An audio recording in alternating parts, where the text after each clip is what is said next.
like to call to order the City of Littleton City Council study session for April 21, 2020. It is 6 p.m. All council members are here with us virtually. Sama, if you could go ahead and give us the assistant to city manager, if you could please give us a statement on how this meeting will proceed. Thank you, Mayor. Just a reminder for everyone, we have a study session first tonight, and then we'll move into a regular council meeting. Due to COVID-19, the City of Littleton is providing virtual coverage of city council meetings and study sessions to protect the health of citizens, council members, and staff. Meetings will not be held in the community room until further notice.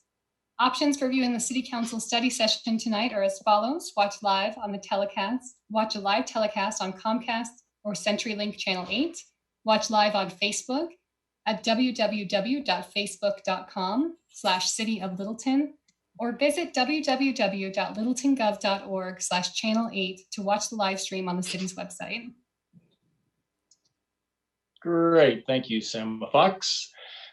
Council, we have one item on our study session agenda tonight, and it is ID number 20-115, Littleton Business Recovery Grant Program.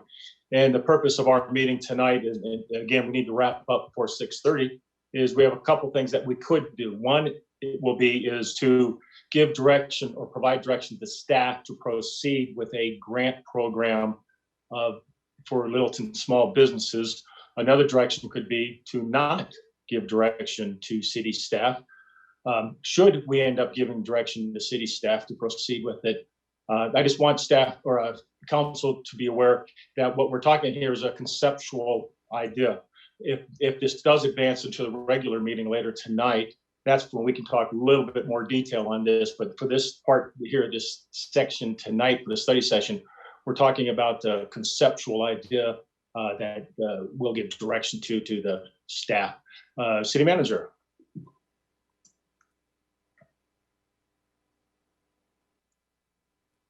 All right. Thank you, Mayor. So we met last week to discuss a series of items, and this business recovery grant program came up. Council asked a series of questions, directed staff to go back and do a little bit more research. And so here we are this evening. So I have Denise Stevens, our Economic Development Director. She's going to report out a survey that we did here just recently. It's part of the packet. We also have some other backup material if the council wishes to kind of review some of that.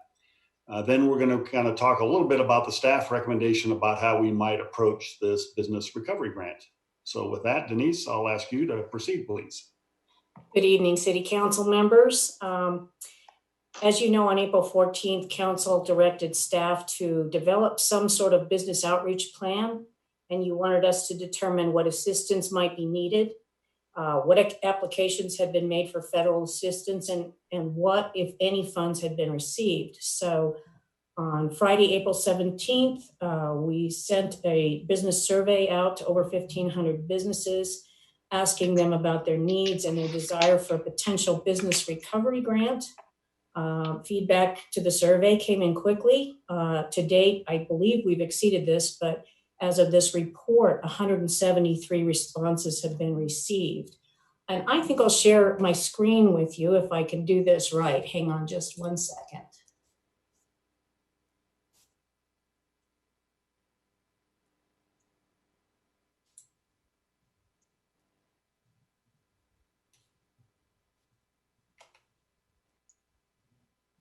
We need to play some background music, Denise. Sorry, I apologize. I'm having trouble with the one document I wanted to put up, but I can read these statistics to you. So 173 businesses responded as of Monday, April 20th. 29 of the respondents were retail only. 51 were retail and service-based businesses. 93 were service-based businesses. 163 of the 173 stated a Littleton Business Recovery Grant would help their businesses when allowed to reopen. 50 of the businesses had applied for federal business assistance and were approved, and 31 of those businesses approved for federal business assistance have stated they have received the money. Staff was also directed to put together some information on what other cities had put together for programs. And we sent that to all of you in a spreadsheet. All of the cities that have launch programs are on that list. We utilize some of that information to kind of base our proposed program to you. When we're looking at the fact that the current funding for the EIDL, the Emergency Loan Fund, and the Paycheck Protection Fund has reached its limit, and no new applications are being accepted and no new loan institutions are being approved, there's obviously going to be a gap. Now, there is a proposal to extend the program, and there are plenty of organizations asking Congress to consider additional funds for both programs. But since 163 business owners indicated that a recovery grant program would help their businesses when allowed to reopen, it seems reasonable for the city to consider a city relief program. Some of the things that we are proposing would be to use a portion of the LIFT funds for at least this beginning phase. And we had suggested that maybe 200,000 would be a good starting point for phase one. And let me look real quickly here. I apologize. I just haven't shared a screen on too many things. Can you all see the screen now? Not your presentation. Okay, hang on just 1 second here. Scott, can you sing some background music? Can you see it now? Yes. So again, we're suggesting that maybe with phase one, the total fund amount be 200,000. Based on the information that was provided to us in the survey, we think that anywhere from 2,500 to up to 5,000 might be a good amount to begin with. And then we would create a survey that would look at these eligibility requirements that are on the screen here. These are eligibility requirements that are a compilation of all of the other cities. So the first part of the eligibility requirements are who would be allowed to apply for the funding, what would be prohibited uses of the funds, what would be the permitted uses, and then those that would not be eligible. So some of the things that we had seen was that obviously these need to be a non-home-based business with a physical address within the city, a for-profit business. And we did put in there, like other cities, sales and or use tax producing business. Now, that's certainly a detail up to council. If you want to extend it to all businesses in the area, that's certainly up to you. Some of the things that we consider as non-eligible would be home-based or home occupations, national chains, businesses deriving more than 1/3 of their gross annual revenue from legal gambling activities, businesses engaged in any illegal activity, obviously, marijuana businesses, medical and recreational, and businesses offering adult services or products. So the proposed process would be that we'd ask businesses to complete an application that would be developed and received by the Economic Development Department. And we proposed that one of the things we asked them to upload would be a balance sheet from fourth quarter 2019 and first quarter 2020. This information is vital to business operations and is generally readily available through business bookkeeping systems like QuickBooks or an accountant. And this would help us determine the appropriate grant amount and if the business is positioned to reopen, providing this occurs in the next 2 or 3 months. So it's just kind of a place where we could qualify the applicant. Then the application will be reviewed, and if eligibility requirements that are decided by you are met, the application will be reviewed by our grant advisory committee. This is a committee that's been established for a long time, and we review all the grants that are awarded by the city. So if a grant is then awarded or approved and awarded by the grant committee, then the applicant would be notified and a check would be issued and delivered or mailed, whatever works. So that's our basic proposal. We have several examples of application processes that we can borrow from. And then we feel confident we have the technology from the IT department that we can create that application relatively quickly.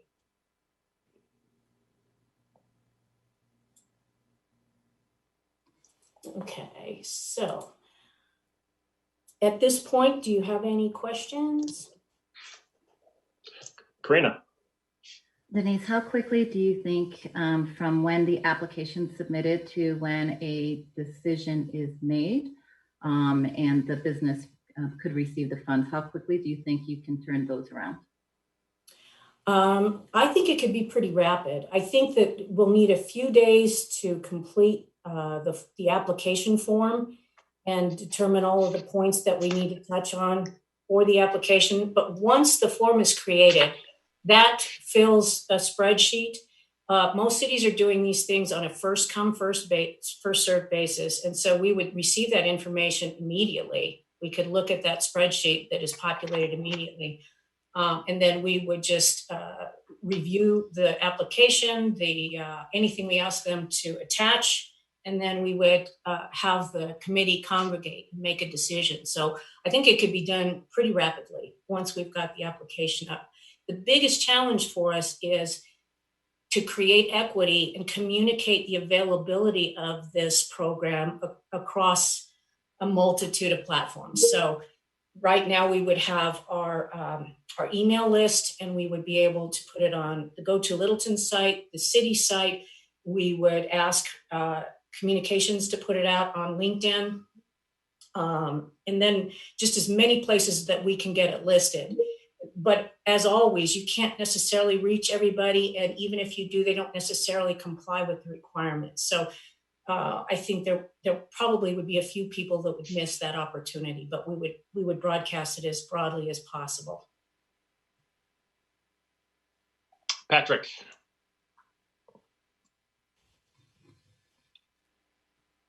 Oh, Patrick, we don't hear you.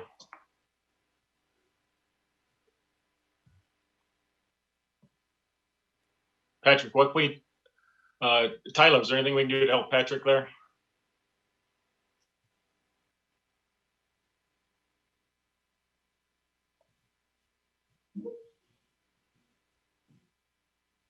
Try it again, Patrick.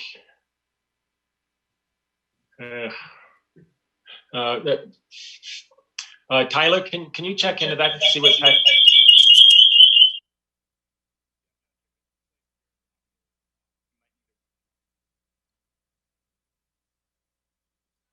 Okay, we'll give Patrick a chance to rejoin, and then meanwhile, we can go to Carol.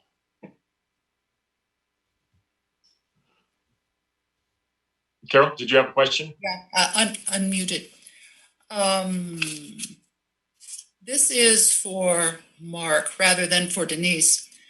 Mark, you told us this week you had done, that the city had done, we all had done roughly $500,000 worth of furloughs, and that more was probably to come. And now here we're talking about giving away $200,000 in grants. How do you balance those two factors out? well, I think at this point in time, it's a little difficult for the city to really estimate what is it the future holds for us here, certainly after May. So I think it's, as the staff communication says, it's probably a reasonable policy decision to try to balance both issues at the moment. One is to try to support the small businesses that are kind of the backbone of this community. At the same time, we just have to recognize that we do have some expenditure challenges coming up in the next couple of months. Unfortunately, I think this policy issue probably can't wait until June or July. And so again, I think it's probably reasonable to probably take that on at the moment. You know, I think the magnitude of the number the council's considering, 150 to 200,000. I think at this point in time, it's probably not a difference maker in the ultimate outcome of our loss of revenue in the end. I think if you remember, we were talking the magnitude of probably, 10, 12, 13 million that we might be short in the end of the year. So 150 to 200,000 is probably not that significant in the total. Thank you. Great. Patrick, let's give you you're on mute. Maybe you can try her again now. You got me now? Gotcha. Okay, perfect. Denise, you mentioned another survey. Did I understand you correctly? We did one prior to this that didn't ask those specific questions that everybody was wanting to know. So the response rate was much lower. Plus, we did have a subject line that asked them to please respond to a survey about a potential citywide grant. So the one that you've got the detail on is the one that is most current and most comprehensive. Okay, and then you had mentioned anywhere between 2,000 and 5,000. Is that per are you recommending per application the city would make that determination, or your team? Or I mean, why would somebody say, I just want 2,000 as opposed to 5,000? Well, that's a really good question. So I think part of it would be whatever criteria we would establish in terms of need. So one of the questions, I think Pam was even alluding to this earlier, one of the questions, or more than one question, would help us qualify the actual need, including asking for those balance sheets from fourth quarter 2019 and first quarter 2020. Right. And then the final question was just, there was just some confusion. What do we have, about 415,000 in the LIFT fund? Is that? Yes. Maybe that's a Tiffany question, or Mark. That's correct. About 415,000. Okay. We don't necessarily have it in hand at the moment, but it's imminent. And so if the council did decide to proceed here, we would simply just front the costs out of the general fund and reimburse ourselves at a later date. Okay. Thank you, Pam. A question for Denise. In addition to the income statement, what about a cash flow statement? Would that be too onerous for the applicant? I mean, that kind of would help with the loan and kind of where they're going. Well, I don't know if you saw the details, but we really don't have the capacity to offer this as a loan. Generally speaking, municipal loan programs are administered by a third party. So I think— I misspoke, as an application for the grant. I got you. Okay. Yes, I think we can ask for whatever we want. And we can mandate certain kinds of information, or we can just suggest that it would be helpful. It depends kind of on how much you want us to drill into what people need.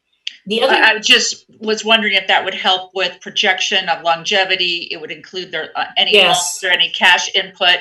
Yes. But you don't want to make the application so hard. Is that a push of the button on QuickBooks, I'm thinking? It can be, yes. And so we could certainly ask, and maybe the applicant willingly uploads it, has the ability to do so. And you're right, that would make it much clearer as to what they need and whether they're sustainable. Great. Kelly? To piggyback on Pam's question, how have you looked at the criteria that other cities are requiring of applicants for their grant programs or their loan programs? Are we kind of in the same neighborhood, or by adding on more, are we making it more onerous or difficult both for you and for the applicant? Well, in the eligibility, the suggestion for eligibility, we pulled from all of the other cities. I think most cities are trying to make this as simple as possible. Other cities are more well financially positioned. So, it just kind of depends on what you all decide you want to do. I think we can figure out a system that would qualify people pretty well. And the cities that I've talked to, they haven't come up with any criteria. We've discussed these things like a balance sheet that was of interest to them, but to my knowledge, none of them have added that to their application yet.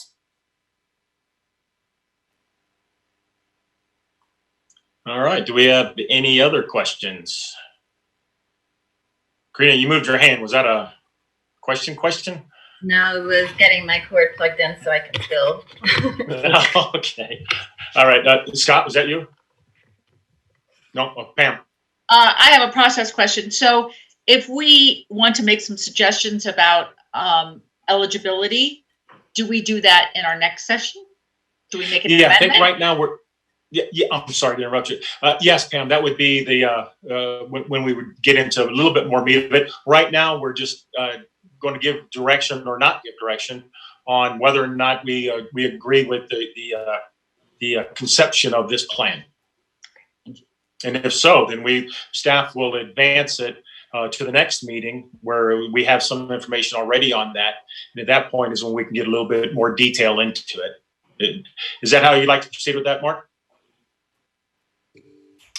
Yeah, I think if we have time, I would like to hear what council may have as far as some detail issues. But I do want to come back, Mayor, and talk a little bit about a second phase and how we might tie that into a recovery task force. So before we leave the study session, if I may, I just want to reaffirm that the council's okay with that approach.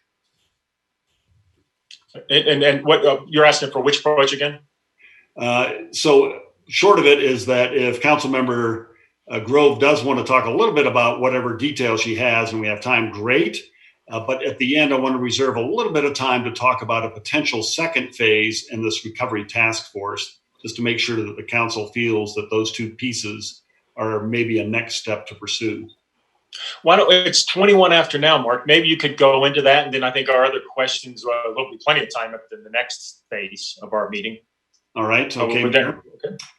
So in the staff communication, it does talk about, we're trying to make this about as simple as we can here. We've put in some criteria here to help kind of evaluate the application process. I hope that's clear. I think the question has been raised about whether or not we want to look at a second phase.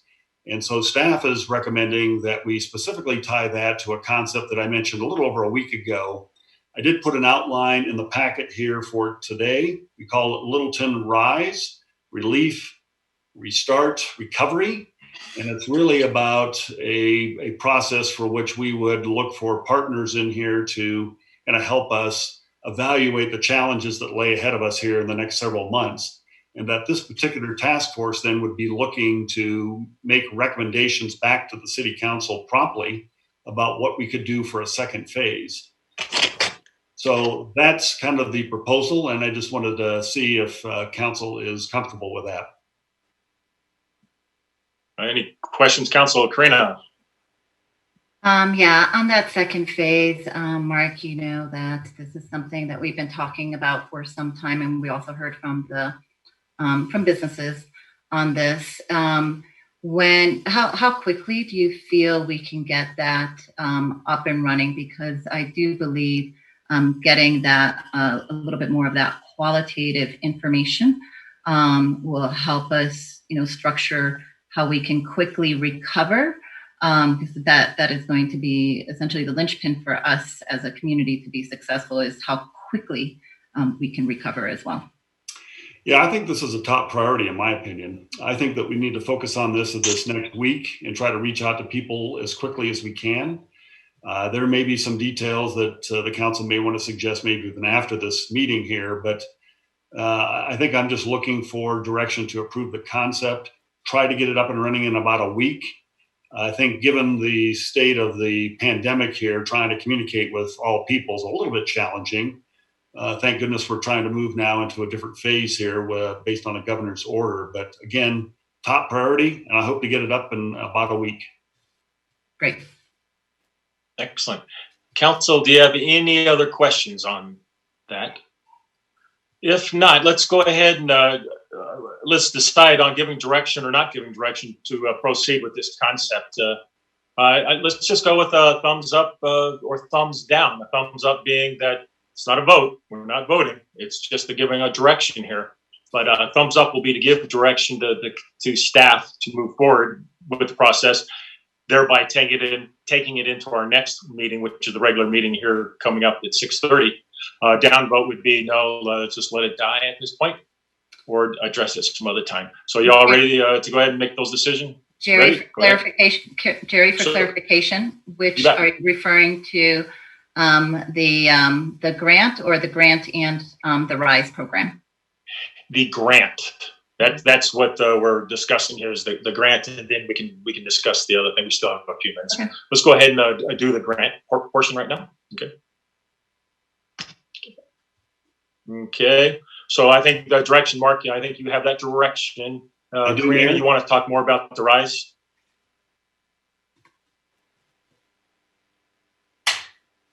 Karina? Did we lose? I'm still here. Oh, did you want to talk a little? We have a couple more minutes. Would you like to talk a little bit more about the rise? I just that I'm very supportive of it. I think Yeah. recovery is going to be a very critical next step for us. Yeah, and I think that we're going to go ahead and that's already a given that we're going to move forward with that one way or another. Mhm. So I think with that, Council, it's 6:25. This gives everybody a chance to kind of go stretch a little bit before we move into our next phase. If you're all ready to go, any other questions, Mark or Reed? You got anything, Reed? So are we given direction for Mark to implement the Littleton Rise task force as well? Yeah, he was already that's already a go ahead. I see. Yes. Yeah. Okay. I So don't have if Reed anything. doesn't. Okay, Reed has, the city attorney has nothing. Well, with that, it is 6:25, and let's adjourn, and we'll be back at 6:30 for our regular meeting.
I'd like to call to order the City of Littleton City Council regular meeting for April 21, 2020. It is 6:31. If City Clerk, if we could have a roll call, please. Mayor Valdez, Present. Mayor Pro Tem Malin, Here. Councilmember Driscoll, Councilmember Elrod, Here. Here. Councilmember Fay, Here. Councilmember Grove, Here. Councilmember Milliman. Here. We have a quorum. Great. Thank you very much. We have the quorum. If we could have from the Assistant City Manager a statement regarding the process of how this meeting will proceed. Thank you. Good evening, Mayor, members of council, staff, citizens, and guests. I'm Sama Fox, Assistant to the City Manager, and I'll be serving as the moderator for this evening's virtual council meeting. We are streaming this meeting on Channel 8, Facebook, and our website, littletongov.org. The agenda will be handled by Mayor Valdez in the same way it would be handled during a regular in-person meeting. As always, citizen participation is encouraged during public comment and public hearings. To participate via phone, please call 669-900-6833. And when prompted, enter the webinar ID 965-9678-6023. And I'll repeat those numbers one more time. To participate via phone, please call 669-900-6833. And when prompted, enter the webinar ID 965-9678-6023. There will be two opportunities for citizen and public participation this evening, once during public comment and again during ordinances on second reading and public hearings. Microphones will be muted for all citizens calling in. Citizens can press *9 to raise their hand and be recognized. Speakers will have 3 minutes to address council. The city clerk will announce when you have 30 seconds remaining, and again when your time is up. We expect comments to be civil. Disrespectful or disruptive behavior will not be tolerated. For agenda items, Mayor Valdez will ask for a motion and a second, followed by discussion and a vote. Council will vote on agenda items using a thumbs up for a yes vote and a thumbs down for a no vote. The clerk will call all vote with all ayes and nays. Great. Well, thank you, Sama Fox. Council, do we have any changes to the agenda?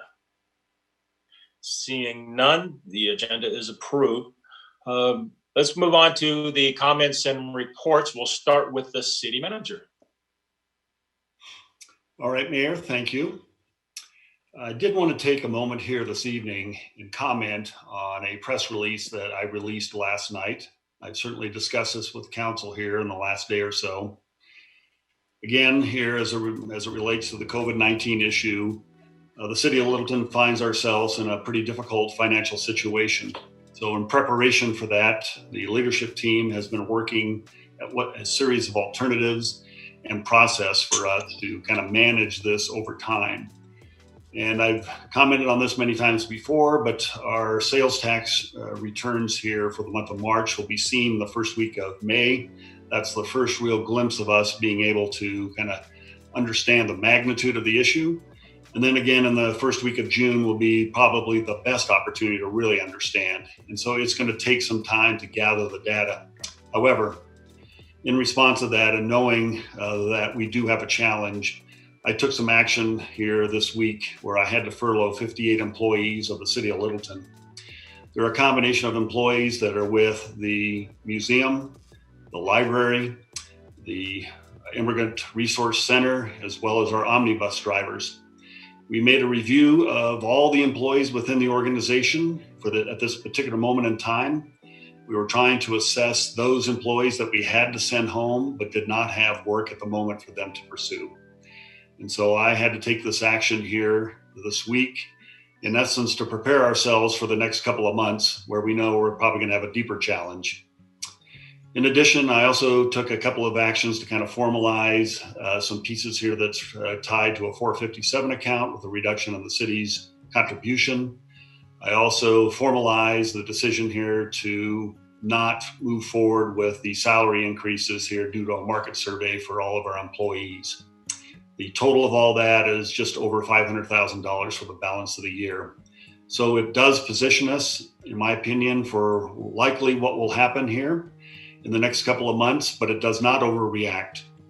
Obviously, we're trying to protect the programs and services our community really wants and needs. And so we're just furloughing these employees here for a period of 60 days, hopefully much less. And so that we can return to some level of normal, hopefully in the near term.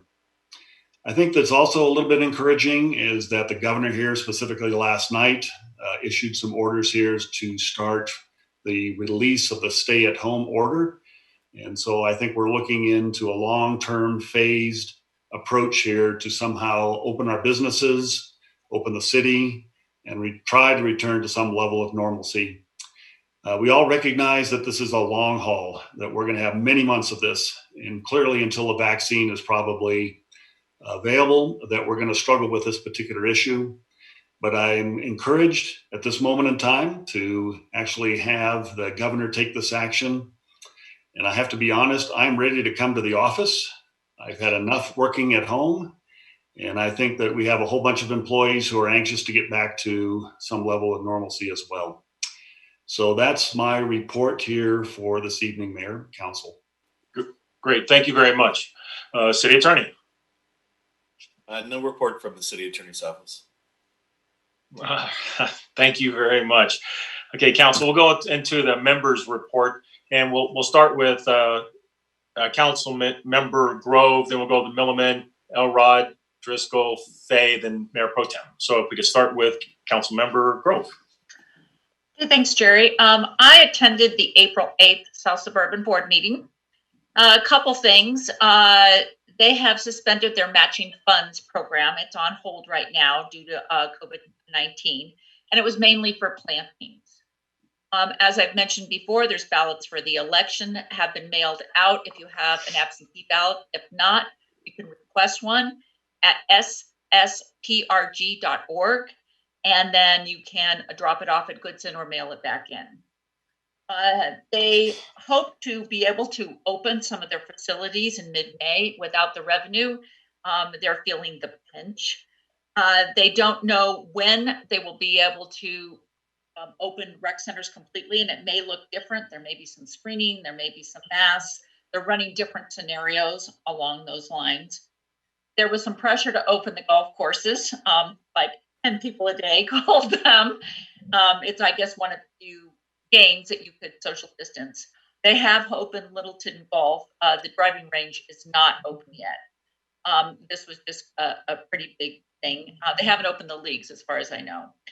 And just for those of you that are still wanting to shelter in place a little bit, they do have online classes if you are a member of South Suburban. So you can enjoy those in your home. And that's it, Jerry. Great, thank you very much. Council Member Milliman. Hi, thanks. I'll tag on to Pam's comments about South Suburban. Don't forget that they have their election for the board coming up. I think those ballots are due early May. Is that right? Yeah. Okay. So don't forget to send in your votes for that. And also South Metro Fire Board of Directors has an election to, and those ballots are due May 5th as well. And pay attention, keep an eye out for Kelly Nardi's communications this week. I talked with the HOA president for Trailmark, and they're doing some really interesting things, activities, creative things to try to pull that neighborhood together during this difficult time. And as I will just end, as we do enter into this new phase of businesses reopening next week, I hope that everybody will still be mindful of keeping their distance from one another, wearing their masks when they can, because we still do have a very vulnerable population out there, and the virus is still out there. It hasn't gone away, and it won't go away for quite a while until we get that vaccine. Thanks. All righty, thank you very much. Council Member Elrod. Thank you, Jerry. So I want to just continue to encourage everyone to shop our local businesses. There are also, while I think many people are aware, many of our restaurants are doing curbside pickup or even delivery, please also look at our retail businesses. Many of our retail businesses have begun to pivot and shift and providing other ways to shop with them. So please remember that and please support them. I also attended the Dr. Cog meeting. This was the Board of Directors meeting. I had mentioned in our last update that there is additional funding that is coming. This is beyond the normal TIP process. I did share that with Keith. Our concerns right now are that the certainty of the funds and to a greater degree the timing may shift a little bit. So we're waiting to get some affirmation there. The other challenge that we'll just have to look at, especially come April-May timeframe, is these funds do require a local match. So we'll have to take a look at our capital projects fund or otherwise to determine if and how we might be able to secure funds to do some projects. Great, thank you. Mm-hmm. All right, Councilmember Driscoll. Thank you, Mayor. To piggyback on Kelly's comments, we are in District 4 for South Metro Fire. I've had some people call me and ask what district we're in. We're in District 4. We only have one person to vote for, Cynthia. She will be a great representative. She used to serve, work with South Metro Fire in the past. So I will be stepping down. I think last night was my final meeting, and Cynthia will be sworn in when the ballots are tallied up. So congratulations, Cynthia. I also want to take just a minute to thank the Littleton Merchants Group, also known as Hoodlum, and President Greg Ranke, and also the Littleton Business Chamber, Pat Donahue and Cal Merritt for their participation and giving the city some very good input as to what the business community is looking for, some direction. It's been very beneficial, I think, not just for me, but for the entire council. So thank you to those two groups. That'll do it. All right, thank you very much. Councilmember Fay. You're muted. Yes, now I'm back, right? There we go. I would like to talk about a little bit, update about what's going on with homelessness and other people in need. According to those who coordinated the shelters, and the shelters are pretty much defunct now, mostly because the people who were volunteers that ran those are of older folks, and so can't do that anymore. The big concern, though, is social distancing, and so a lot of work is being done to coordinate with local motels for temporary shelter through May. The one shortfall for that is funding, so if anybody would like to contribute to that, I would suggest that you Google Change the Trend, which is the organization that's even in normal times coordinating this. For food, there seems to be plenty of food through the normal food providers, places like Graceful Cafe. And if you know anyone who is in need of food, simply have them call 211. And that's the usual for normal times too, but now also. And that's it. Great, well, thank you very much. If we go to Pro Tem.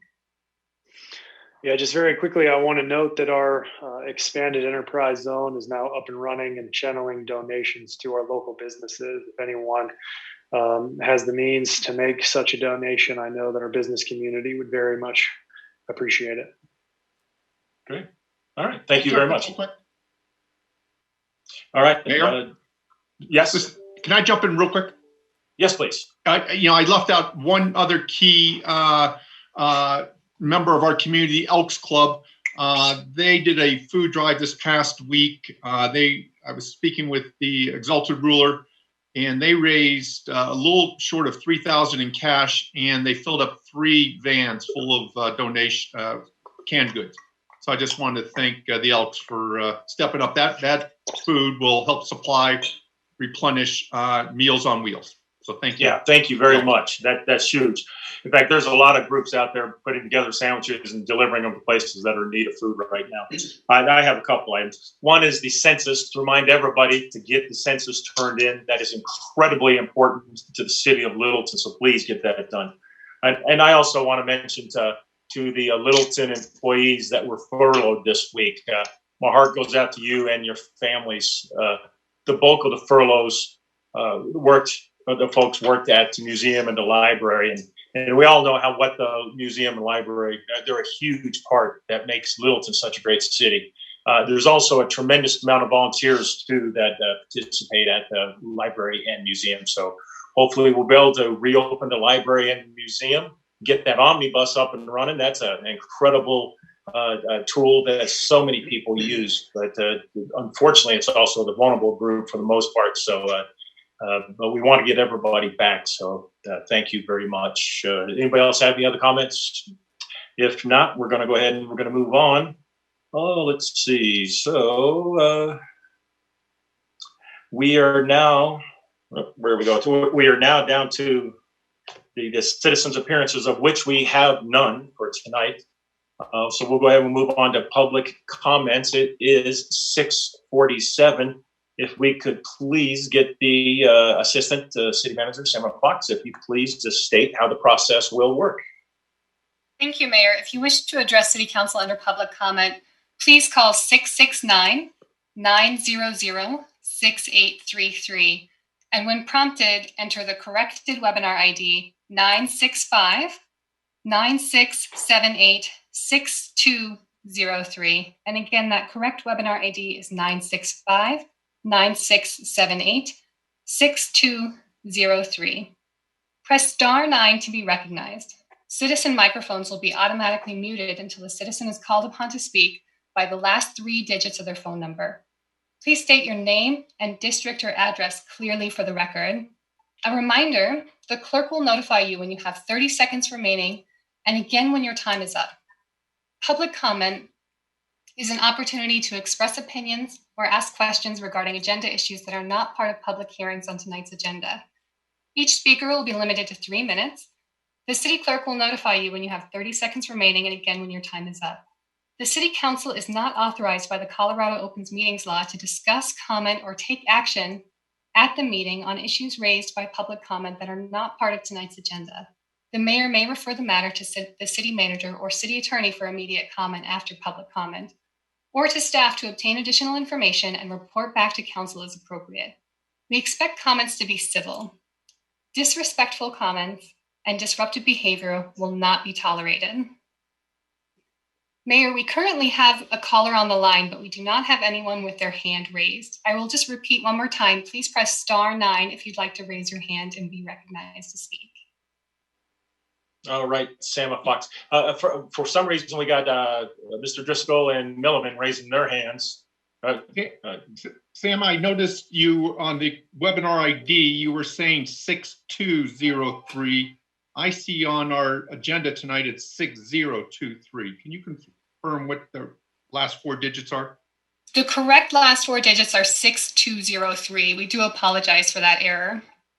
We do have someone in the queue with their hand raised, ready to speak for public comment. We have one speaker tonight, but the last 3 digits of their phone number is 342.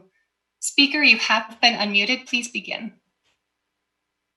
Thank you, Sam. Good evening, City Council. This is Kyle Schlachter. I live in District 2.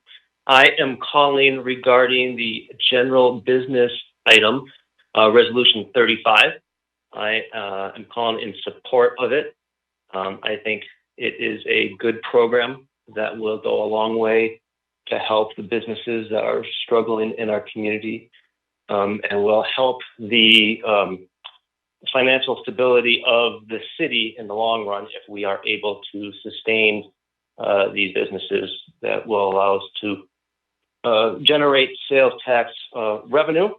I appreciate you moving the schedule around to get it on a study session before tonight's meeting instead of after. I appreciate Council Member Malin and Milliman and Elrod last week pushing hard to get this going. I think using the lift funds that are on the way to the city to great use of those funds since they're going to help kind of develop economically our city. And I urge you to please approve it and continue discussion in the future of how we can continue making Littleton a great place to live and do business.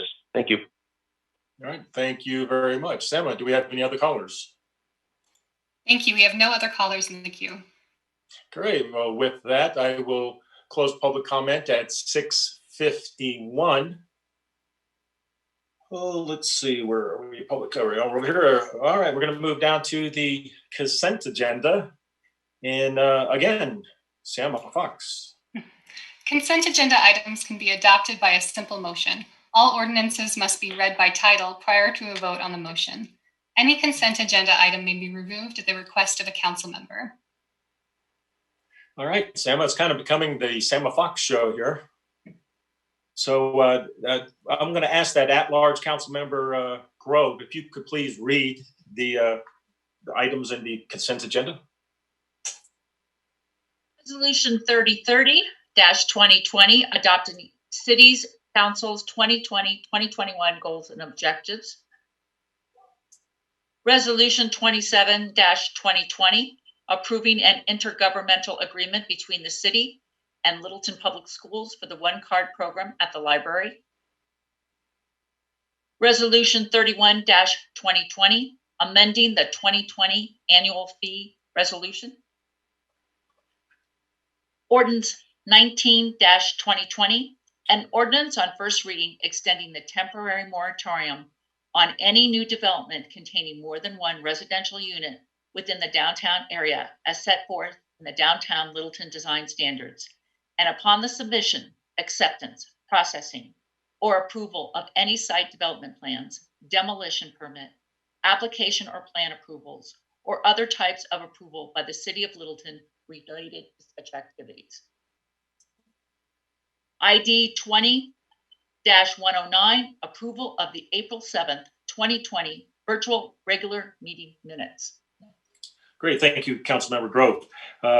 Council, I'm looking for a motion in a second to approve items A through E.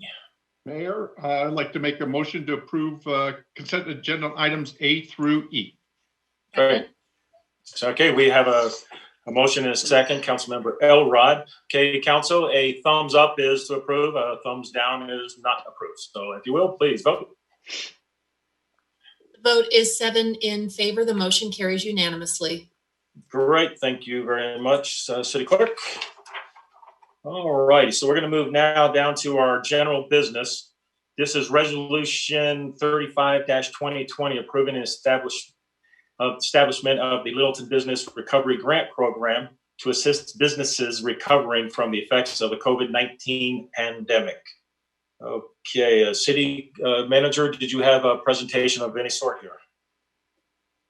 Yes, Mayor and Council, I'll just go ahead and summarize the direction that I received here at the study session here just a little over 20 minutes, half hour ago.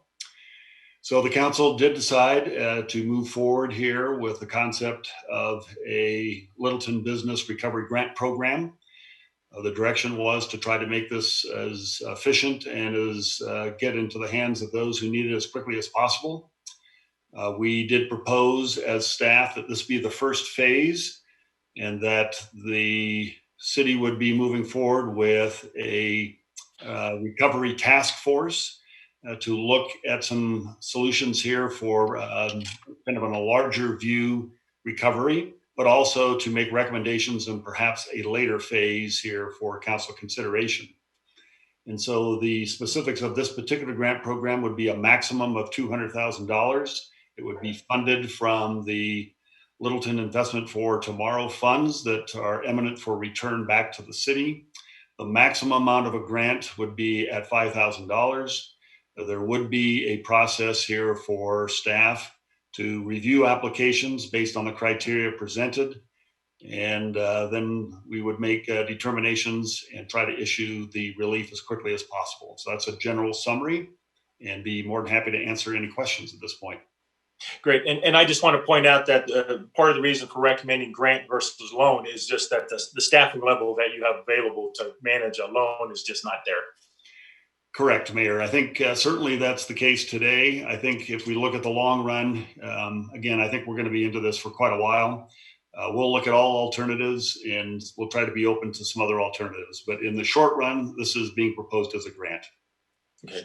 And Council, before we get into questions, if we have additional questions, can we get a motion?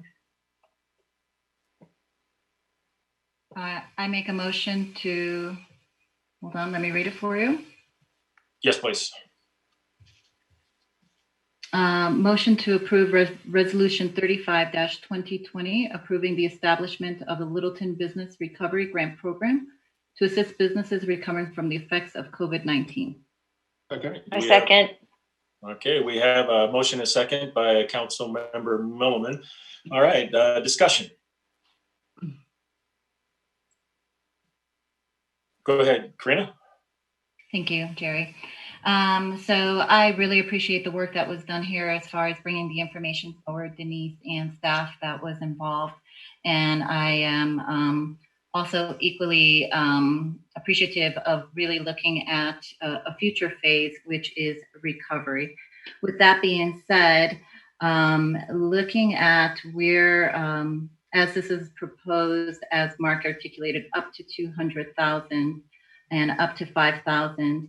My only concern here is with a 5,000, it really limits how many can qualify, because obviously that money is going to run out pretty quick. I'm so encouraged that we had 173 respondents, and that alone says 163 said that this could be helpful. So we know that that is obviously not going to address everyone. I do want to suggest the recommendation that we would make the individual allotment 2,000 or 2,500, I think suggested.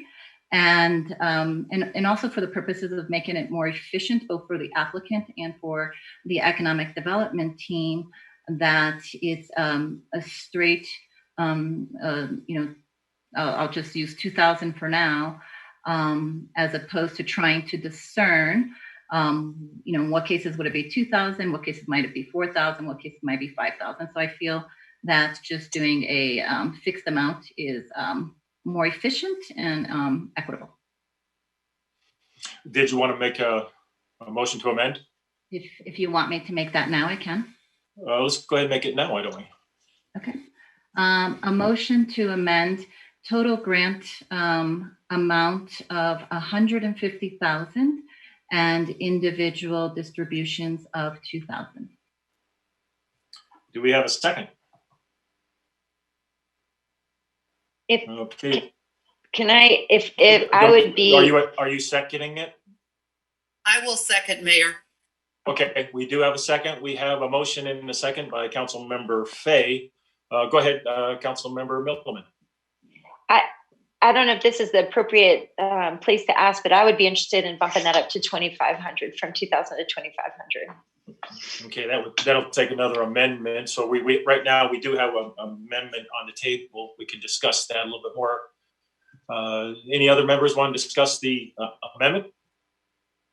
Pam, please. Denise, how difficult would it be to discern between different levels? What I'm thinking is certain businesses may be in more dire straits than others, and it would be appropriate to give certain businesses more money than others, but we want to be as efficient as possible. So I'm not sure if it's the best thing just to give an automatic amount when somebody could use more and somebody could do just fine with a lesser amount.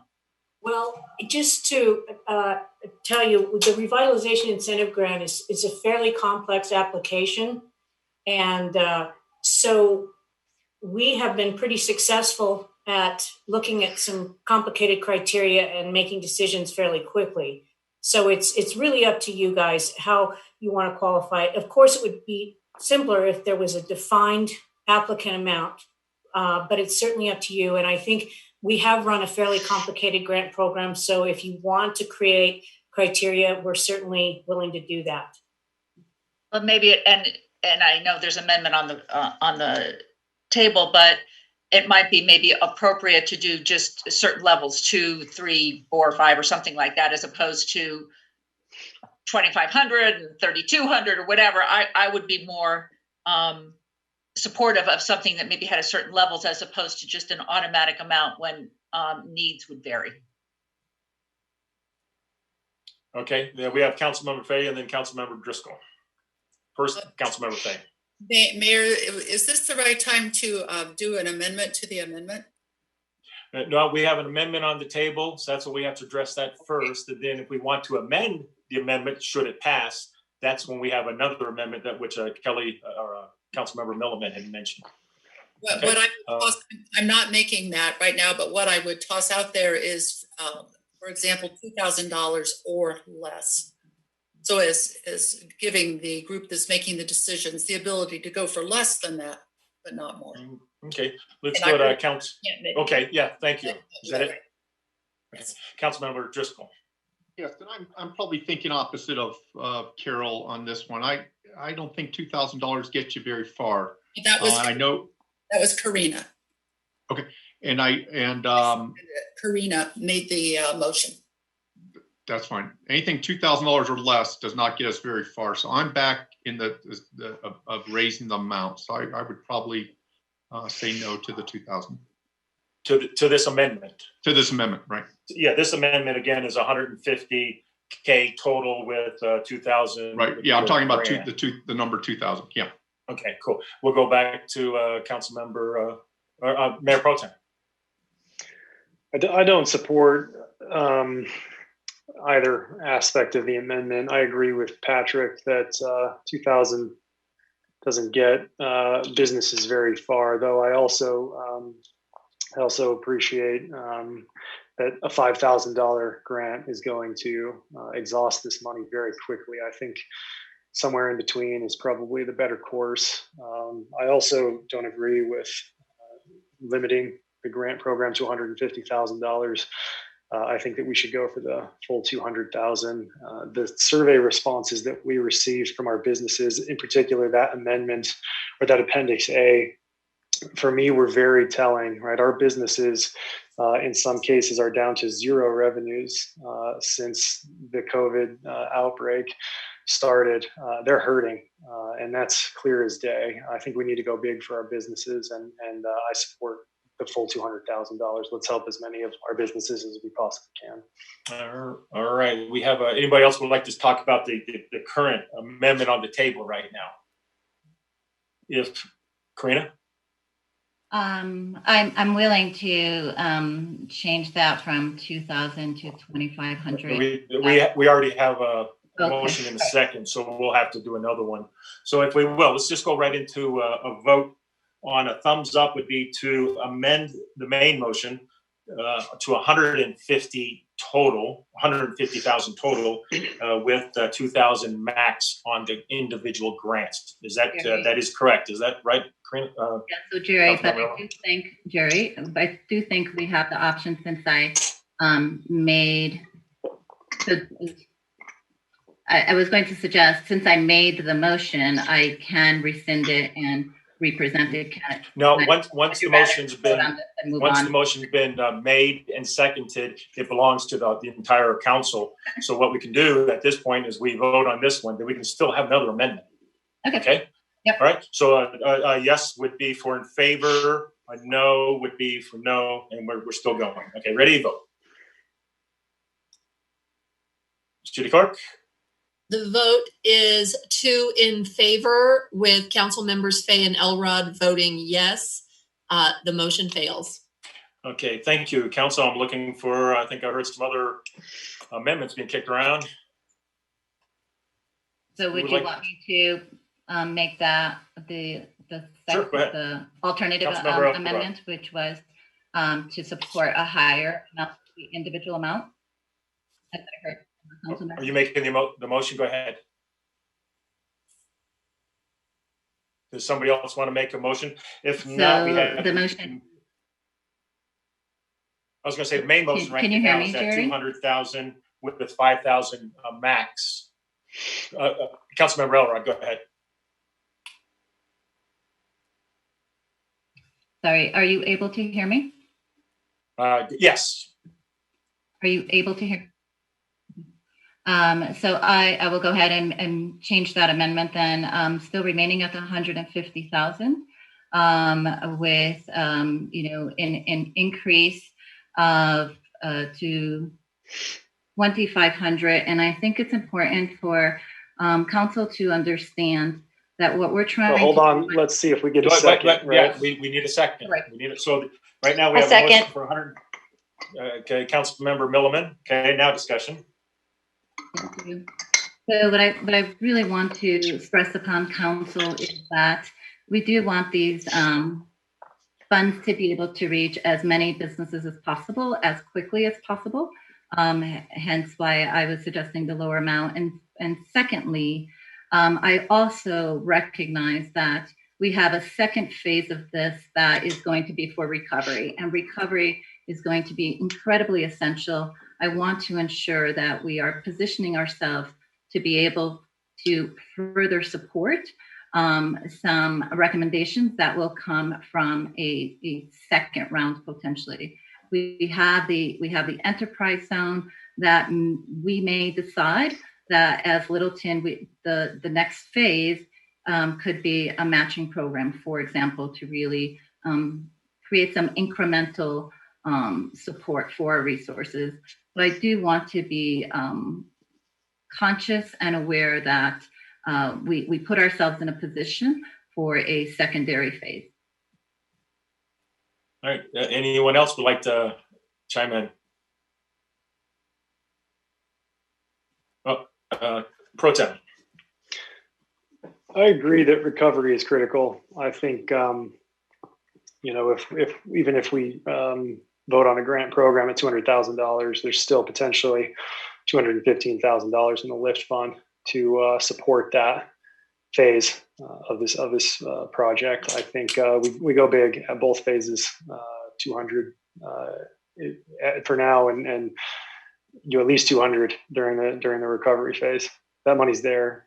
Businesses need it. The city needs business sales tax. I think we just got to go big. Okay, thank you. Councilmember Driscoll. Yeah, I'm agreeing with Scott there. Look, I'm okay with the 2,500. I would recommend raising that up to 200,000. Okay, anyone else would like to comment? Okay, we have a motion and a second on the table to change the main motion from 200K to 150,000, and also change the maximum grant amount from 5,000 to 2,500. All right, so a thumbs up would be in favor of that. A thumbs down would be opposed. Mayor, all right, we have any more discussion? Mayor, may I ask yes, City Manager to speak to our ability to support 200,000 and some future funding? The possible ability to use future funding out of LIFT for a secondary phase. Well, I think to answer the question, the staff communication touched on that a little bit. I think your decision about how much you want to fund in the second half, I think the council will be much more informed the first week of May. And so I think if you want to go for the full amount, you certainly can at that point. You certainly could even make a commitment tonight. But I think from my perspective, the council is going to be more informed after the first week of May. All right. Thank you, City Manager.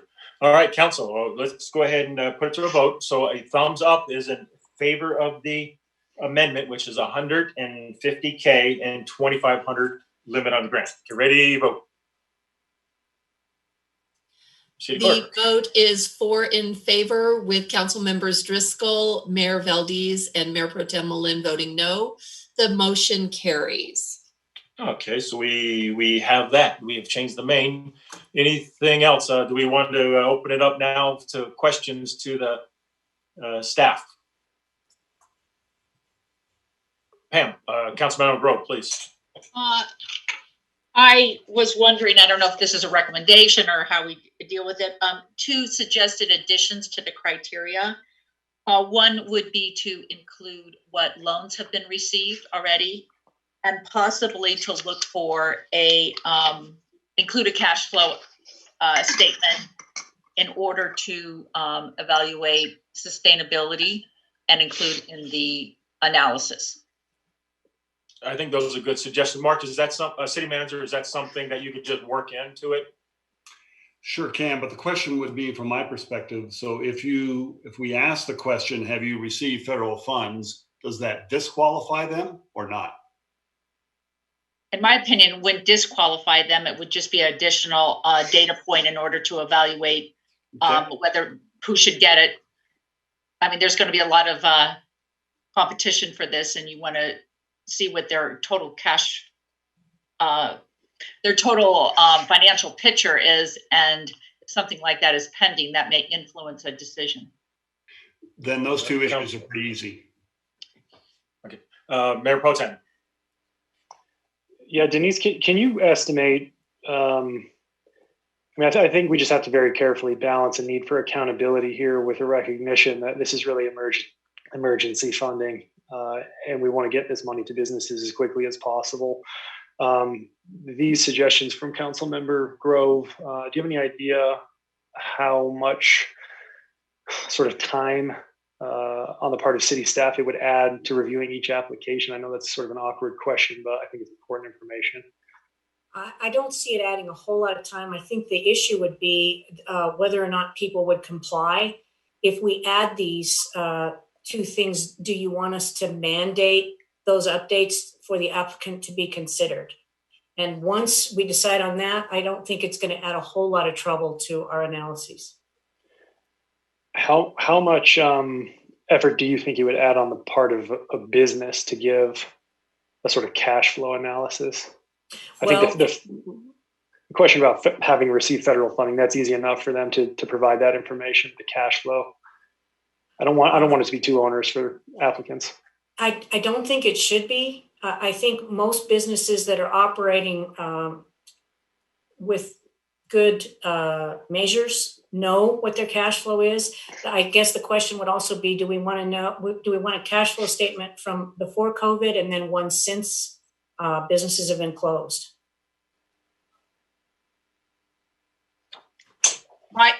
My thought is that you do one, you had asked for an income statement from, I think, end of year last quarter, and just make it the same time frame, and then one for this quarter and first 3 months of this year, and then are you doing a current quarter? So whatever time frame, I think that would give you an indication of where they've been and where they're going.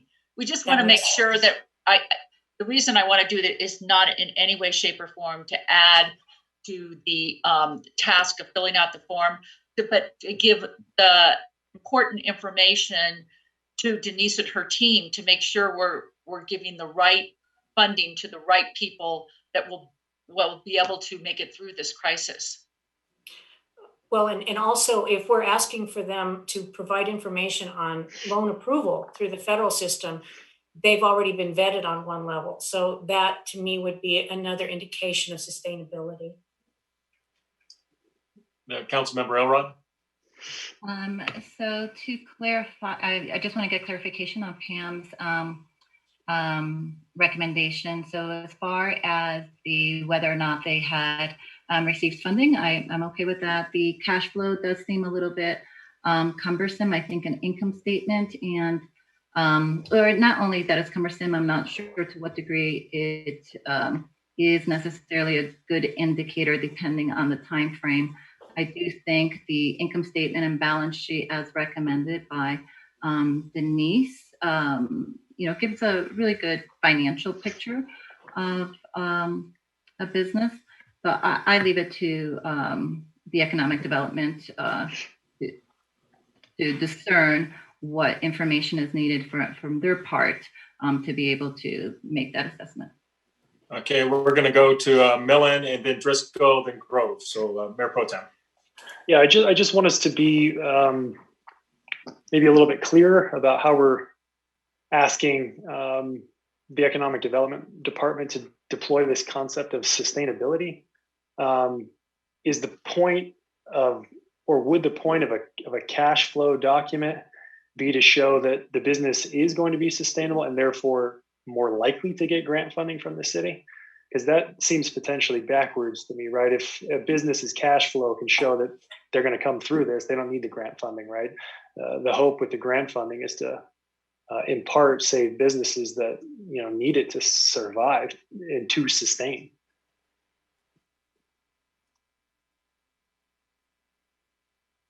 Okay, Council Member Driscoll. Maybe a way of looking at this would be to simply have them sign a form that says if we don't make it in the next 6 months, we'll repay back the funds. Something maybe as simple as that. Maybe I'm being a little bit of a jerk on that, but instead of having to go through a P&L or some other type of financial audit, I would be more in favor of just on your word that if you don't pull through on this, then maybe reimburse the city. Councilmember Grove and then Fay.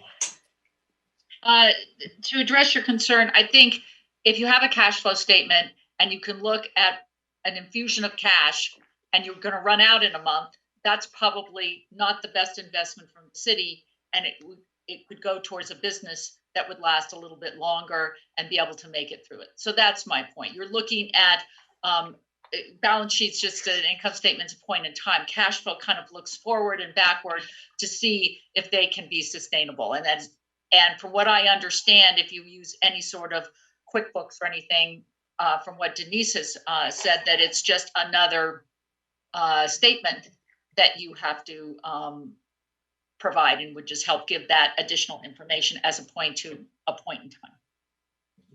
Councilmember Fay. As a business owner myself, I would say that almost any viable business would be able to provide that kind of information without much trouble, that they would have that at their fingertips. And as per what Councilmember Grove was saying, we want to help support businesses that have a good chance of making it and can show a cash flow statement or something else that they have run a viable business in the past. What we don't want to be doing is giving money to a business that is going to fail. If they're dependent upon our $2,500 whether they fail or succeed, they are on really short lifeline. Okay, and when Councilor Mayor Pro Tem just second, I have a question for the city manager. At this point, it looks like it's 150 is our total, and we may end up going more in weeks to come. What will not be funded that we're supposed to fund because we don't have this money? Well, I think that was a question Councilmember Fay asked in the study session. I think for me, that's really difficult at this point to kind of answer that, because we don't have the data from the March sales tax. We won't see that until the first week of May. So I really don't have a specific answer. However, in my opinion, the policy question that you're wrestling with, I think is legitimate to try to balance both a grant incentive program at the same time you're trying to minimize some of your expenditures. So unfortunately, I don't have a clear answer for you this week. Thank you, Mayor Pro Tem. I just want to be clear that okay, fine. If the information is simple to generate out of QuickBooks or some other standard accounting software that most businesses may be already using, then fine. As far as that goes, I don't have a problem with economic development looking at a cash flow statement, but I don't want to prevent businesses from getting grants that are really relying on it to survive this crisis. I think that's why else would you do a grant program? If businesses are going to survive it, they don't need our help. Businesses that are really just barely scraping by, and some of our businesses, right, they are on very little overhead, and maybe $2,500 is enough to sustain them for a month or two. in some critical aspect of their finances. And I want those businesses supported by the grant program, not denied the grant because of that. That seems deeply ironic to me. Council Member Grove. I think, I'm not going to speak for everybody, but I hear a consensus that we want to do this, and we're just trying to fine tune it. With any investment or grant, I think we as council people need to be cognizant that this is taxpayer money. This is money that was supposed to come back to the general fund, to go towards programs, and we have to be judicious in how we give this money out and give it to those businesses that have the greatest likelihood of making it through and contributing back to our community, and to not be fiscally responsible with our taxpayer money, I don't think is what we should be doing. Council Member Elrod, then it'll be Valdez, then Driscoll. Thank you. So I'd like to just hear from Denise on her recommendation based on this discussion. Either Denise or even Tiffany, I believe, is on the line. I think our goal here is just to be efficient as well as diligent. And so if either of you can comment on, I guess, the ease and for businesses to apply, and then your ability to, diligently make a determination on various factors. I have heard, given what we've seen, it's not that this alone is the decision maker. It's a variety of components and pieces of information by a team and not an individual. So Denise, maybe just give us a little bit more insight on your point of view as well as the process on decision making. Well, that's a really valid point that we'd have a team making this decision. We have different people from different departments looking at this. So we could kind of have a happy medium here where we request certain things that would help us qualify people, but we know a lot about our businesses in our community and how well they've done and so forth in the past. And we've got a multi-member committee so that, let's say they don't necessarily look great on cash flow, but we know other things about that, then the committee would be allowed to make a decision to grant that applicant an award based on other information. Thank you. Great, thank you. It'll be me, and then we'll go to Councilmember Driscoll. So, and just to the city manager, last week I'd mentioned that it's my understanding that the CDBG funds are available for this type of grant programs. When I look at the spreadsheet that we received that you sent to us, I think 8 or 9 of the cities are using general funds, but then it looks like the others are using some other type of fund. We have CDBG funds of what amount do we have? We have, I think it's about 120,000, 125,000 roughly in CDBG. I think we don't get a direct allocation from the federal government. It actually comes to Arapahoe County and then it's dispersed to us because our population is less than 50,000. The initial review from the federal government is that we were not going to be eligible to redirect the initial CDBG for these kind of purposes. However, the federal government is currently considering additional funding through CDBG to broaden that and allow some application. That's the current discussion. With that in mind, if and when that time comes where the CDBG funds are made available for what we're talking about here, will we be able to then transfer those or reimburse our general fund for whatever money, if any, that we put out? My guess is that CDBG will be less flexible for such purposes based on my experience with it. I think the CARE Act, the second funding of the CARE Act, is more likely to be flexible. So I think reimbursement of expense, I think is going to be in this particular case, very difficult to qualify in the federal definition. In fact, I sat in a conference call here with the county and several cities this afternoon, talking about the exact same issue, that the CARE Act provided so little guidance about what was a true expenditure that we're all kind of sitting on our hands, in essence, waiting for the federal government to add that definition. So unfortunately, I don't have a lot of guidance to share with the council at this point, simply because the federal government has not made that kind of definitive decisions. So at some point, make the assumption that the funds will be available. Then we'll make the attempt then to transfer the money in to reimburse our whatever program we may have.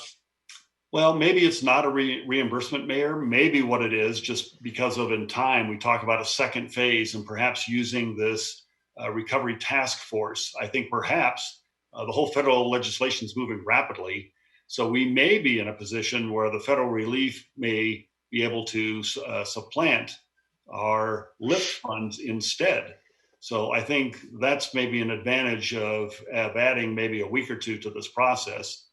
So that we don't have to spend our own funds, and maybe the feds might have some relief.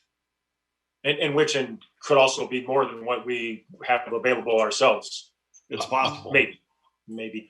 I guess part of while I'm asking those questions is that in January, before this pandemic all broke out, we as a council were discussing whether or not we should have a tax increase, on a sales tax increase, whether or not we should have some additional taxes, whether or not we should place a fee on all citizens in Littleton for different things. So we didn't have the money before the pandemic, and we certainly don't have the money now. I understand businesses need help. So if we can get that federal money, of which they don't have either, but if they send it to us, what the heck? That would be my druthers, what I would like to do. And I know Congress hasn't passed it yet, but hopefully within a week we'll know what eligibility the city would have. You follow that line of thinking? I do. And if I may just comment on that, Mayor, I think listening to the council conversation here for the last several minutes, my suggestion is that I do believe there is some consensus around trying to understand or put as part of the process whether or not people have received federal funds. Mostly just a simple question for data point. And also to look at some kind of a cash flow. I think there's also, what I'm hearing is sensitivity on the part of council not to be too onerous with this, and maybe look to the staff to try to temper that when appropriate. My suggestion is for council to go ahead and allow the staff to proceed with this program here. Let's put it into practice. We certainly can come back and report to council at any time the success of this and perhaps some of the problems. If we as staff see some recommendations where we need to modify this in some event formally, then certainly I would raise that with council and have an opportunity for council to act on it. But I think based on what I'm hearing, I think I have enough to work with to try to put this into motion. Okay, Councilmember Driscoll. Yeah, Mark, that's perfect. Thank you. I was going to comment on Denise's comments. I thought Denise hit it right in the head, and to a certain extent, Scott too. The staff has put some time and energy into thinking through this. Again, I don't think anybody wants to make it any more difficult. We're not talking $100,000 grant here. We're talking $2,500. So I'm all in favor for what you just said, Mark. Okay, Councilmember Milliman.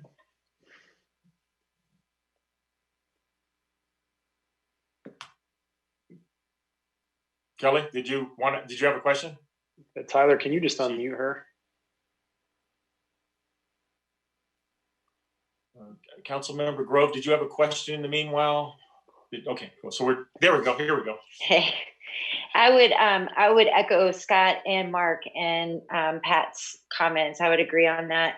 I feel like we need to get this moving forward quicker, and we need to make it easy, and we need to show that we support our small businesses, which have been the backbone of our community. If we don't have our small businesses going forward, we're not going to be able to provide the services going forward. They've been there for us. We need to be there for them. So I propose moving this quicker. And I trust Denise's team as well. Do we have any other questions?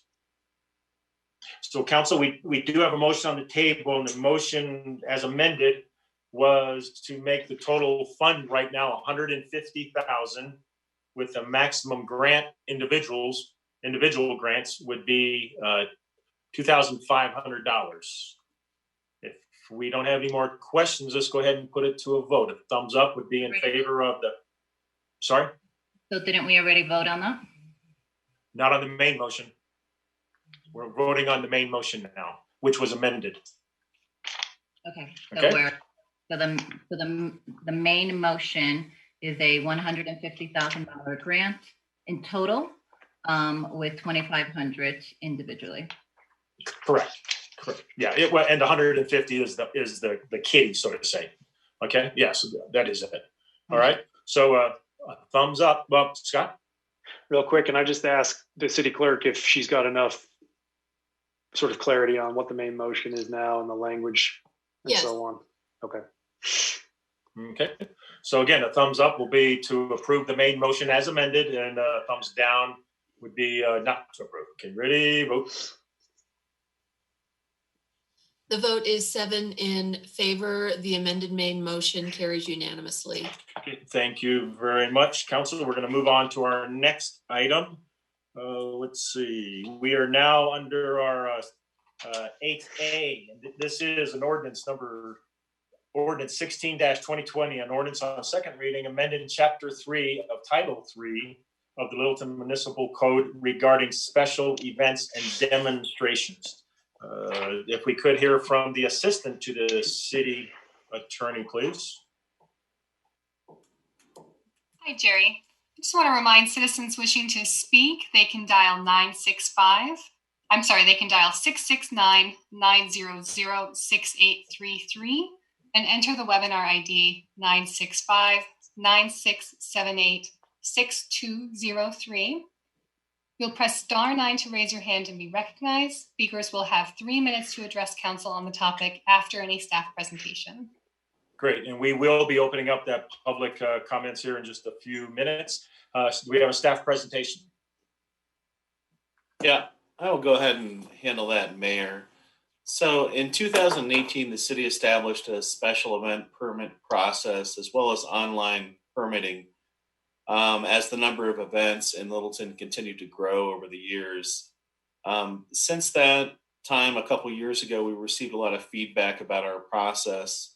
And based upon that feedback, we decided to make some changes.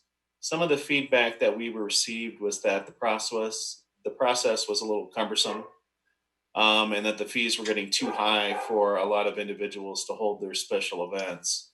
So as a result, staff went through this special event ordinance and made a lot of changes to kind of streamline that process and make it less confusing.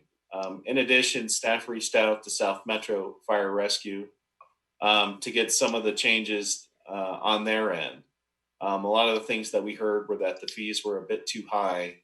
So South Metro, to their credit, went through and did an evaluation of their own fee study, and they started making changes. Additionally, they went through and hired a special event coordinator to streamline that process. So as far as the city's results in terms of our ordinance changes, they're really more administrative. What it does is it now places the community development director in charge of special event permits as opposed to our communication department. It simplifies a lot of the language within the code as well as the appeal process and makes it basically a $75 flat fee for all inspections. So I think what we heard on the city's behalf is that there were individuals that were coming in, going from one department to another department, having to pay a different fee here, a different fee there. And this was just a way administratively and internally to streamline that process. So that's all I have. If council has any questions, I'd be happy to answer. Yeah, Councilmember Jennifer. Thank you very much, City Attorney, and Councilmember Driscoll. Yes, Reed, would you confirm that we're following South Metro Fire's rule in that if it's a group less than 250, I believe the number was that we approved, a permit was not required, although we asked for them to fill out an application. Is that accurate? I'm going to lukewarmly say correct, but I see Jennifer has logged on and she's going to confirm that for us. There you go, Jennifer. I can confirm that with our building inspector, but I do remember something in regards to that. that we do have that tier of if it's less than 250, we don't get a permit, but ask them to at least make us aware. Yep, fill out the application. We'll still have a fee. South Metro will not have a fee. South Metro Fire will not have a fee. Is that correct? I believe so, but I can confirm that. Okay. Elroy. So a little bit of a follow-up to that. So some of the events that I heard about last year, and there were several, but in particular, I want to ask about churches. Many churches may exceed actually that 250 mark, but they have their, congregations or their small fairs or festivals and things like that. How would a religious organization, how does a religious organization fit into some of this? And then the second one was the Littleton craft fair that is actually held on our property. So that's, again, something that we've done for a very long time that did not require a permit. Then this past year, it did require a permit. So those were two in particular. Can you just address how they would be handled in the future? In terms of the religious organization, they still would have to get that permit, and that is why we have that flat fee. They won't have to get, what was happening is they had to pay for a plan review fee and then a stage fee and having an electrical inspector come out. So we streamlined all of that. And then in terms of the craft fair, they also would be getting that permit as well. Great. Council, I'd like to go ahead and open it up to the public hearing, if we could. Open up public hearing at 7:37 on SAMA. Do we have any callers? Thank you, Mayor. We do have callers on the line. Callers, please press *9 if you wish to speak during public hearing. Right now, I have one hand raised. Caller with the last three digits of 941. You have been unmuted. Please begin speaking. Hi, guys. My name is Sarah. I just want to thank you for the opportunity to express our thoughts on the city giving small businesses grant money.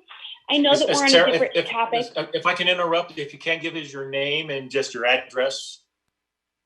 Absolutely. Yeah, I'm so sorry. My name's Sarah Mancuso. My small business with Taylor Credemeyer is at 2565 West Main Street. I know that we have moved on to a different topic, so I don't want to bring you guys backwards during your meeting because I know your time is very valuable, but there were a few different businesses that did try to get through at that time, but were unable to because I think the Facebook Live is a little bit lagging with the phone. Oh, thank you. Thank you for letting us know.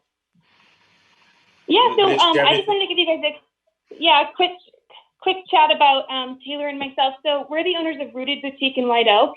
We first opened our store in 2016, and then we opened White Oak in 2018. At the beginning of this year, our building at 2490 was sold, so we combined our two stores into one location. Rather than move to a different city, we decided to feature the best of the best in one location in downtown Littleton. So Rooted is our everyday wear, and White Oak is our special occasion side. Right now, I just want to say thank you guys so much for moving forward with a potential grant. Even the concept of it would be amazing, because for Taylor and myself, our main business, it's bigger than Christmas for us, is special occasion, which was prom, graduation.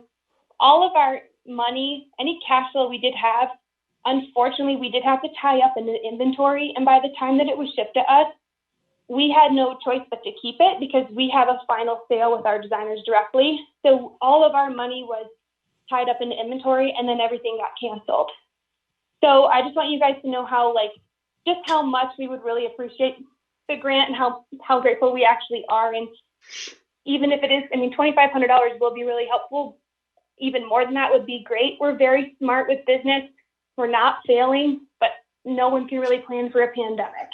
So thank you. I don't want to keep you any longer on a topic that you guys have moved past, but we just want to say thanks.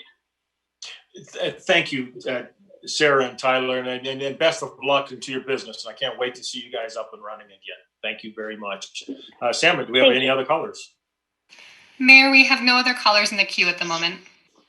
Great. Then I will go ahead and close the public comment at 7:40. Mayor, I apologize. We did just have a caller raise their hand right as you were starting to say that. We are reopened. Go So ahead. caller 845, you have been unmuted. Please begin speaking. Hi, my name is Kevin Kanashik, 8590 South Oak Circle, Littleton, Colorado, 80127. I am the owner of McKinner's Pizza Bar downtown, 2389 West Main Street. And I just thank you so much for doing this. I think it's great to have a city that's working with the, you know, in times like this with the small business owners that are there. One of the things that I was thinking about when you guys were trying to figure out like a cash flow, you could just look at the city tax, you know, that they had paid pre-COVID, like going back before the 16th of March. So taxes paid in January, February, and, you know, whatever part for March, then you would actually know that business, what their cash flow was, rather than having to actually, you know, it could be a good test to see if they're going to make it or not. I mean, you were talking about that. That's just my opinion.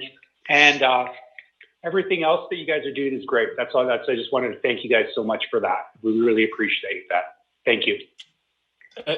Thank you, Kevin, very much. And we appreciate what you do at McKenna's. Patrick, you got a comment? Well, I was just going to tell Kevin, love the pizza and I love the tax idea. I had that written down and forgot to mention in my last comment. I think that's a simple way to do it.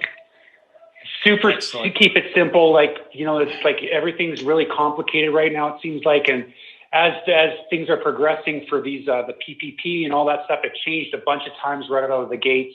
Now it's you know, that's the key. There's so many people and it's such a huge undertaking for everything, is just to keep it really simple. Thank you. All right. Thank you very much, Kevin. Sama, do we have any other callers? Thank you, Mayor. Our last caller is at the digits 342. Caller 342, you have been unmuted. Good evening, Council. It's Kyle Schlachter again, live in District 2. I just wanted to call in support of Ordinance 16. I think it'll be helpful to streamline the process for special events, even though there'll probably not be many special events this summer and the foreseeable future. But it's always good to make things easier for the business here and make the process better, more streamlined. And commend the city attorney for putting in the hard work here for this ordinance and for the previous resolution. I know that came up quickly there, and I'm sure he'll get the typo on line 105 sorted out here. So that's I'll sort it out. But thank you. Have a good evening. Good. Thank you, Kyle. Appreciate it. Sam. Thank you. There are no other callers in the queue. All right, we will close the public hearing at 7:43, and I mean it this time. Council, I am looking for a motion. I move to approve ordinance 16-2020 on second reading. Second. Second? Do we have a second? Oh, Second. yeah, okay. Council, Mayor Pro Tem was the second on that, City Clerk. Okay, the council, we have any more questions or discussion? All right, with that then, a thumbs up is to approve. And a thumbs down, Karina was jumping at that thumbs up right away. And a thumbs down as opposed. So, okay, thumbs up, thumbs down. Ready to vote? The vote is 7 in favor. The motion carries unanimously. All right, thank you, Colleen. We're going to move on to our next one, which is 8B. That's where we are. 8B, which is ordinance 15-2020, an ordinance on second reading approving a 5-year lease with Pitney Bowes to provide a postage meter and related services to the city. City Manager.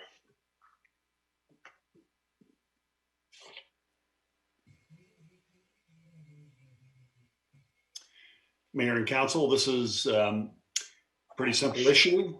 On the surface, it seems perhaps a little odd, but according to our charter, the City Council has to approve any commitment beyond 2 years. And so this is a 5-year lease for a postage meter, of all things. So that's my presentation. Nice presentation. Council, I'm going to open it up to public hearing. It is 7:45. Assistant to the City Manager, do we have any callers? Mayor, we have no callers in the queue. Okay, it is 7:45, and I'm going to close the public hearing. Council, looking for a motion. I move to approve the ordinance on second reading, approving a 5-year lease with Pitney Bowes to provide a postage meter and related services to the city. Got a motion. Second. Yeah. Councilmember Elrod is the second. Okay, thumbs up is an approval. Thumbs down is no more snail mail. Ready to vote? The vote is 7 in favor. The motion carries unanimously. All right, thank you, City Clerk. Council, I do believe that is the end of our agenda. We have nothing else. City Manager. Sorry, Mayor and Council. I think I just wanted to acknowledge here that we had apparently a glitch here in our process again. I think somehow the ID number for this meeting was incorrect. And we did have obviously a few callers get in here, but apparently we had a few businesses who were wanting to comment during the public comment piece of that. I really apologize to them. I know they wanted to say something. So we'll get this technology correct. And I just want to acknowledge that we had a few errors. They're no longer available on the phone? No. Okay. Councilmember Elrod. That was what I was going to ask, if there's an opportunity for them to just voice their comments now. That'd be appreciated. Mayor Pro Tem. Same thing. Yeah. Okay, but Sam, they're not available. Is that correct? Jerry, that is correct. There's currently no one called in on the line. Okay. We missed their comments. Hopefully they will be favorable since it passed. Okay. Well, if we have no other comments, then it is 7:47, Council, and we are adjourned. Thank you very much.